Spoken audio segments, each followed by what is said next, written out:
I'm Carson Vincent, And I'm Xavier Parker. and you're listening to The Den. I'm here with Mr. Thomas Cagle. Hey Our- guys, how is it? Our assistant principal. Yes, sir. Oh, yeah. We're going to ask him a couple questions, see what's going on behind that very smart assistant principal brain. Mr. Cagle, what inspired you to pursue a career in education, and did you intend to go into administration? I did not.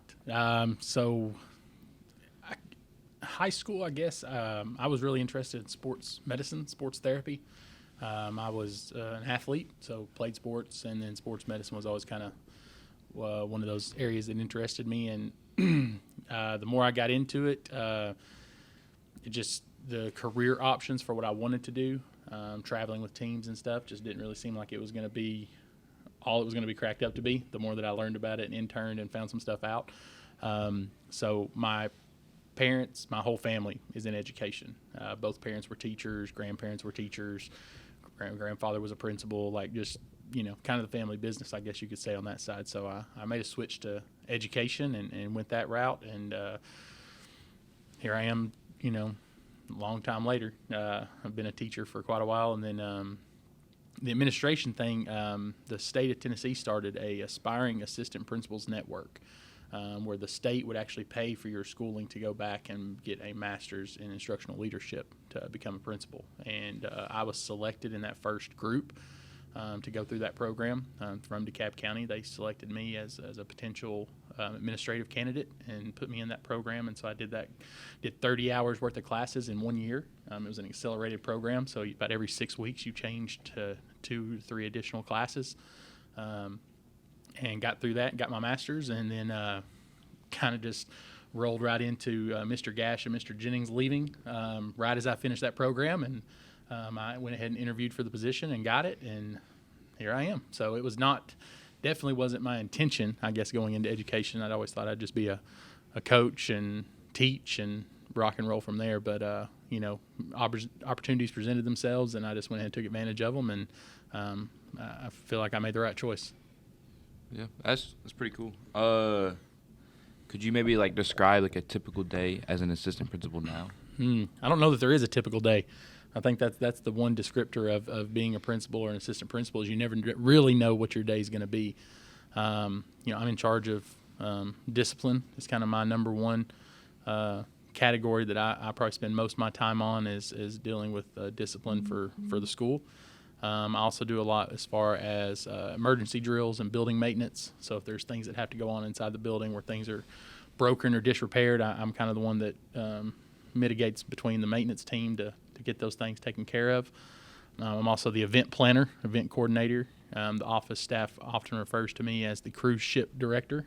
So I'm the one that's constantly kind of planning out a lot of the games and a lot of the activities and events that we have throughout the school year as well. So then I help with Ms. Norris with testing when testing season rolls around, kind of head up a lot of that too. So there's not really a typical day. I usually try to first block, check my emails, make sure I got time to actually sit down and read through those. And then it's wherever the day takes me from there. So it could be IEP meetings, it could be observations of teachers, it could be discipline issues, it could be maintenance, it could be event planning, it could be any number of things between 8 and 3:30, and then sometimes way later than that. So, being an assistant principal, what would you consider to be the most rewarding aspect of your job? What do you enjoy the most? Interacting with all the kids. I think that's one thing I'd said is, I've always been a big relationship builder, even when I was a coach or just a teacher in the classroom. I believe that having strong relationships with the students that you're teaching or the athletes that you're coaching leads to more success all the way around, either way. And so I felt that if by moving into an assistant principal's role, it wasn't just the 30-plus kids in my, 100-plus kids in my class. I now have 800-something students to build relationships with and help build that success in different ways. So that to me is the best part of my job. It's just being able to interact with all of you and build some of those relationships, and hopefully that gains additional success for everybody as we go through these 4 years of high school that we're here together. I guess going in to the discipline route, what kind of ways do you maintain a positive, I guess, attitude going into that? So I think That's probably the worst part of my job. Mm. I'm not one that I don't enjoy that part. It's a necessary evil to maintaining some semblance of order and enforcing the rules. So the biggest thing for me, and I'd actually gotten this from my predecessor, from Mr. Gash, was to the rule book is black and white. There's no in betweens, and trying to make sure that by doing that, I can ensure fairness and equality when having to deal with consequences for students' actions. So it doesn't matter who's sitting in front of me. I look at the offense, and that way I can be as fair as possible as far as always making sure that the consequences are the same for each offense as it goes through. So the positivity of it is just is trying to, once again, building on those relationships with those kids, where even if you have to come into my office for a discipline issue or consequence, hopefully we've got a good enough relationship where I can talk to you about it in a positive manner of, everyone messes up. I messed up in high school. I still mess up today. I've never sat in my office and pretended to be perfect, or that I didn't make mistakes when I was in school, or, do stupid things, because we all do. And I think we all have to understand that. And as long as we're willing to, part of growing up and maturing is realizing that sometimes there's consequences for those actions. And as long as we're able to accept those and move on, by the time you leave my office after we talk about a consequence or a disciplinary action, I don't think about that no more. We're back to just, I'll high five you in the hallway right after I just sent you to ISS for 3 days, because it is what it is. Like, we had a consequence, we got to deal with it, and then we're back to just, it's normal life, it's just something we got to deal with. So I think that's kind of the way I try to approach it, to make it at least as positive as possible. What initiatives or programs have you implemented to promote student engagement and well-being? Well, I think some of the biggest things have been, our different event weeks, ramping up homecoming, implementation of our alumni week and spring fling, trying to get more students involved in different ways. This year we included a academic team competition during the week, so trying to put some different focus on some different areas, including art competitions, music and talent shows, just really trying to give every student a chance to participate in some sort of extracurricular in some way, whatever that may be, especially during those weeks where they can, be a part of their class in winning or organizing things, or have an opportunity to participate. I think is huge. We've also implemented the holiday meal, where we feed some families that may be less fortunate than others. That's something we do the last 3 years. We have our reading days, where we go to the schools, the elementary schools, and we read to the students. The student athletes do that. We also have the Easter egg hunt, where the seniors get to go participate and give back to the elementary schools and participate in that event.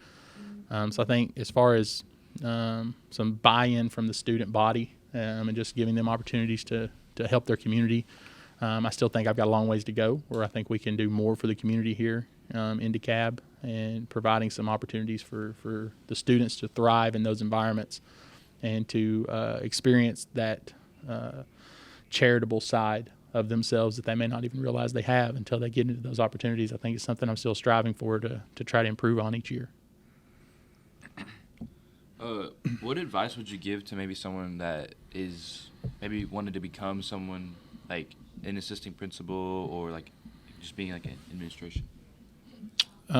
Take advantage of opportunities to learn now. So I think a big thing, one is, when you're a junior or senior and you get a chance to be a student helper for teachers, you get to be a teacher's aide. If you're interested in being a teacher, that's an opportunity to learn, to shadow, and to see the things that are going on. And then from them is research. Talk to your guidance counselors, talk to the office, talk to schools, and talk to your teachers. What is a day-to-day like for you? What did you wish you would have known going into this industry or this business, this profession? How could you have maybe changed things or done some things differently if you got into there? So, but I think that's all. I think those are big things, is just use the resources around you. Everybody has teachers they like, that they know, that they've connected with at some point. Talk to them. That's going to be your biggest answer as to what you could possibly do as part of this profession. Thank you. Thank you for sitting down and talking to us, giving us a little insight on the assistant principal side. Yeah, anytime. Thanks for having me on The Den. Of course. All right, you're listening to The Den. Thank you for listening, and bye-bye.